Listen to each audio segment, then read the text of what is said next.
এই লোকটি ঘুমাতে ঘুমাতে গাড়ি চালাতে থাকলেই হঠাৎ করে অ্যাক্সিডেন্ট করে ফেলে, যার কারণে খুব দ্রুতভাবে তাকে হসপিটালে ভর্তি করানো হয় এবং লোকটি মৃত্যুর সাথে পাঞ্জা লড়ে হসপিটালে বেডে শুয়ে থাকে।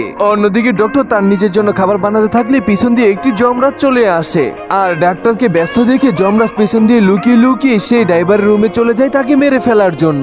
কিন্তু সেখানে গিয়ে তার ঘড়িতে দেখতে পেল যে ড্রাইভারটি মারা যেতে এখনো 30 মিনিট বাকি রয়েছে।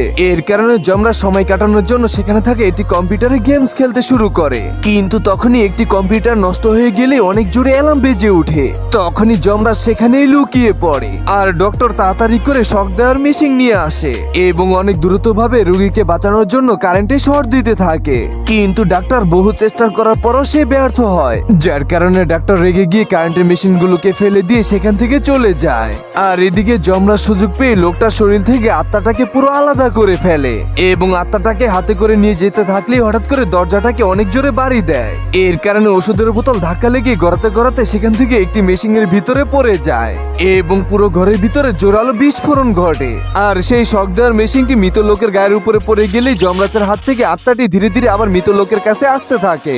যমরাজ আত্মাটিকে ধরার জন্য তার পিছনে পিছনে দৌড়াতে থাকলে হঠাৎ করে দরজার সাথে বাড়ি খেয়ে অজ্ঞান হয়ে নিচে পড়ে যায়। এরপরে আত্মাটি আবার মৃত লোকের ভিতরে ঢুকে গেলে মৃত লোকটি একেবারে জীবিত হয়ে যায়। তখন লোকটি যমরাজের হাত থেকে নিজের জীবন বাঁচানোর জন্য হসপিটালের জানলা দিয়ে লাফিয়ে পালিয়ে যায়। আর যমরাজ দৌড় দিয়ে লোকটাকে ধরার জন্য তার রুমের ভিতরে ঢুকে এবং লোকটাকে খোঁজার জন্য বেডের উপর থেকে কাপড় উঠালে কারেন্টের শক দেওয়ার মেশিনটি তার উপরে পড়ে গেলে সে নিজেই কারেন্টের শক খেয়ে সেখানেই মারা যায়।